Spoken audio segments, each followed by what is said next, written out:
are a highly anticipated thing. And perhaps the results are not always precedented in terms of the catastrophic effects it might bring in various countries. In 2019, Nigeria, Algeria, Malawi, Botswana, Mozambique, Tunisia, Namibia, South Africa, Mauritius as well are set to hold elections in various capacities.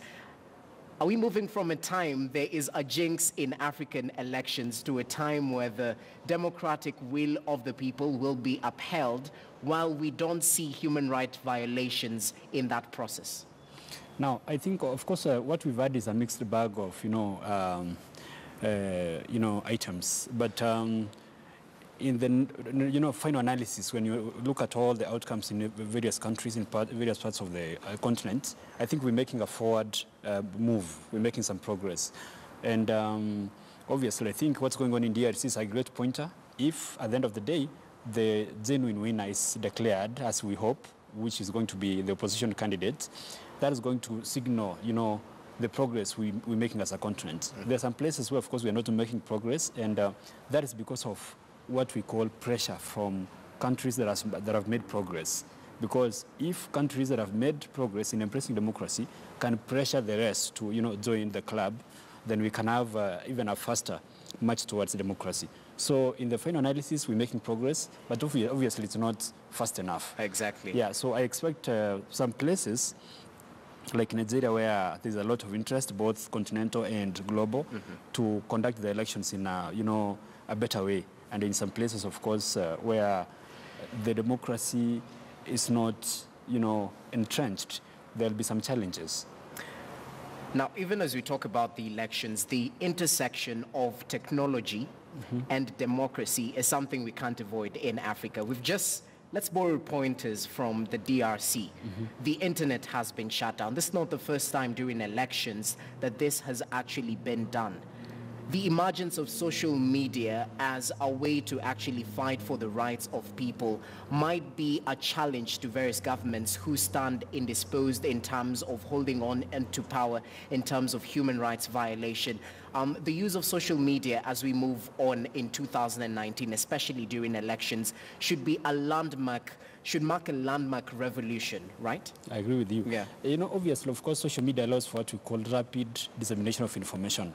It's a new thing that has not been there for so long, and it's not the first time it's doing what it's doing in various parts of the continent. Yes. Of course, you remember outside the continent, the Arab Spring was, of course, supported mainly by social media, and the element of social media in the first place, of course, it comes in with as a double-pronged, sword.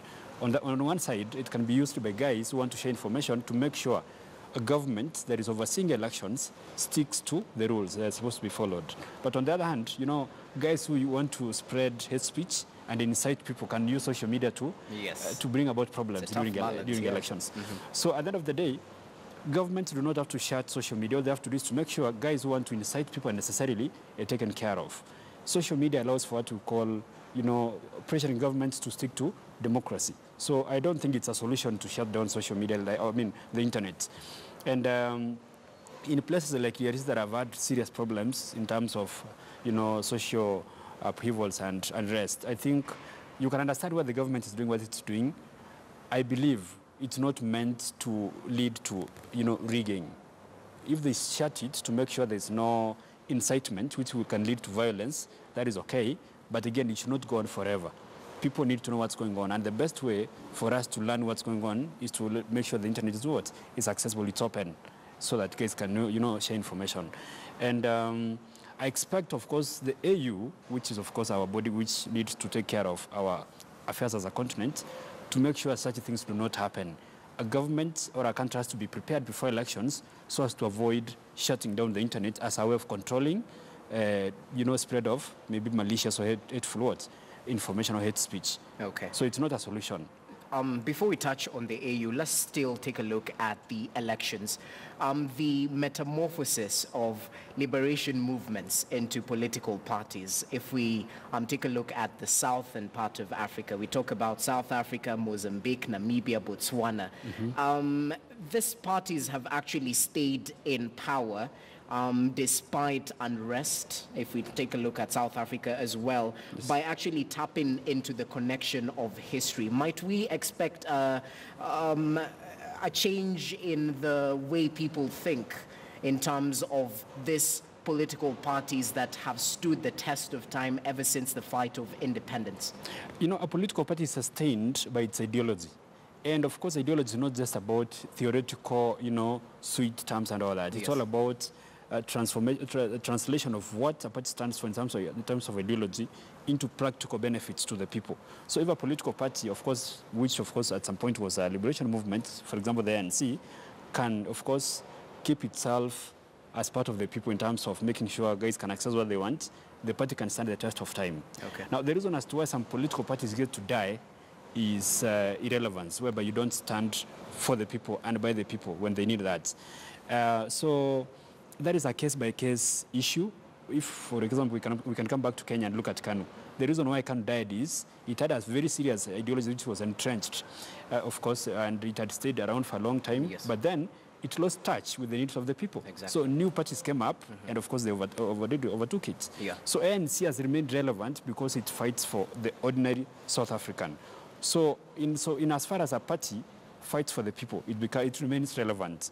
And of course, the transformation from a liberation movement to a political party is not a problem. Okay. Again, it's all about sticking to the needs of the people. Let's talk about the African Union. It has been a year of reforms in 2018, led by the chair, Paul Kagame. Now, in the 32nd Ordinary Summit, we can take a look at the theme. It touches on the issue of migrants leaving the country, leaving the continent in terms of greener pastures in Europe and other continents alike. The entry of the AU, do you think it will actually, number one, in terms of financial stability, stand by itself as an African Union, as well as serving the purpose in terms of peace, upholding in various countries, and also in terms of perhaps peaceful transition of power as well? I think the whole idea of reforms for the AU well thought out, and I think I like the kind of zeal Kagame came in with it. I mean, the whole idea of pushing for reforms. They of course reduced the number of commissioners from 10 to 8. That is meant to make it more efficient, and the functionability of an organization is based on what? It's rooted in its financial stability. Now, to sort out the whole idea of the AU being funded by foreigners, they came up with a 2% levy on imports. So it's upon governments, African governments, to make sure that funding is effected, so as to make sure the AU is self-sufficient as far as funding is concerned. Now, once the financial issue has been taken care of, you can expect the AU to respond to places where the emergencies. For example, now as we're speaking today, there was a problem in Gabon. Now, if the AU had the financial ability to could send, support in terms of maybe even military and all that. And so the funding issue is the first problem the AU has to deal with. So governments have to move in and effect the issue of the reforms. And I think that is one way, of course, to rubber stamp the legacy of Kagame. It was a good move. Yeah. And I think there is goodwill from so many governments, as of course indicated by the attendance in the summit. And of course we have another one, I think, coming in February. Yes. So we're looking forward to what we call now the practical implementation of all those reforms. Okay. Yes. Well, many thanks, Abeloye. We are constrained of time. There's so much to talk about, even the economic move by African countries in terms of the West versus the East, but we'll definitely save it for another day. Always a pleasure, Abel.